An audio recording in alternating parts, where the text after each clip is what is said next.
Muslim ಕಾರ್ಯಕರ್ತೆ ಆದಂತಹ ನಜಿಯಾ ಇಲಾಯಿ ಖಾನ್ ಸದ್ಯಕ್ಕೆ ನೇರವಾಗಿ ಲೆನ್ಸ್ ಕಾರ್ಟ್ ಅಂಗಡಿಗೆ ಹೋಗಿ ಮಾಡಿರುವಂತ ಘಟನೆ ಆದ್ರೂ ಏನು ಗೊತ್ತಾ, ನಾನ್ ತಿಳಿಸ್ಕೊಡ್ತೀನಿ.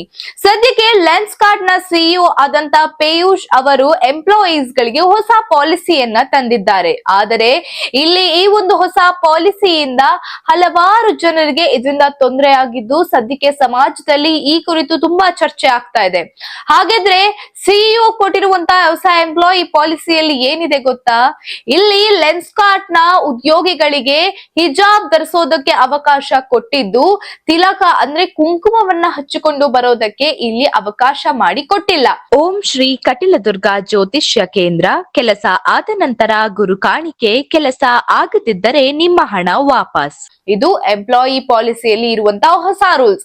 ಮತ್ತು ಈ ಒಂದು ಹೊಸ ರೂಲ್ಸ್ ನಿಂದ ಸದ್ಯಕ್ಕೆ ಹಿಂದೂ ಮುಸ್ಲಿಂ ಈ ಎರಡೂ ಕಮ್ಯುನಿಟಿಗೆ ಇವಾಗ ಒಂದು ಜಗಳವನ್ನೇ ತಂದಿರ್ತಾ ಇದೆ. ಯಾಕಂದ್ರೆ ಮುಸ್ಲಿಂ ಅವರಿಗೆ ಹಿಜಾಬ್ ಅನ್ನ ಧರಿಸೋದಕ್ಕೆ ಅವಕಾಶ ಮಾಡಿದ್ದೀರಾ ಅಂತ ಅಂದ್ರೆ ಹಿಂದೂಗಳಿಗೆ ಏನಕ್ಕೆ ತಿಲಕವನ್ನ ಹಚ್ಚೋದಕ್ಕೆ ಅವಕಾಶ ಮಾಡ್ಕೊಟ್ಟಿಲ್ಲ ಅಂತ ಹೇಳಿ.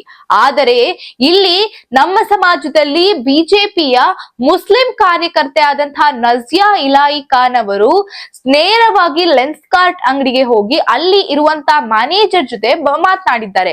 ಮ್ಯಾನೇಜರ್ ಬಳಿ ಮಾತನಾಡಿ ಅವರಿಗೆ ಸಿಕ್ಕಾಪಕ್ಕ ಅಂದ್ರೆ ಇಕ್ಕ ಮುಗ್ಗ ಚೆನ್ನಾಗಿ ಬೈದಿದ್ದಾರೆ. ಯಾಕಂದ್ರೆ ಈ ರೀತಿಯಾದಂತಹ ಪಾಲಿಸಿಯಿಂದ ನಮ್ಮ ಹಿಂದೂಗಳಿಗೆ ಯಾವ ರೀತಿ ಆಗ್ಬೇಕು ಅಂದ್ರೆ, ಈಕೆ ಒಂದು ಮುಸ್ಲಿಂ ಆಗಿ ಇಲ್ಲಿ ಬಂದು ಅಂದ್ರೆ ಲೆನ್ಸ್ ಕಾರ್ಟ್ ಅಂಗಡಿಗೆ ಬಂದು ಇಲ್ಲಿ ಹಿಂದೂ ಪರವಾಗಿ ಮಾತಾಡ್ತಾ ಇದ್ದಾರೆ.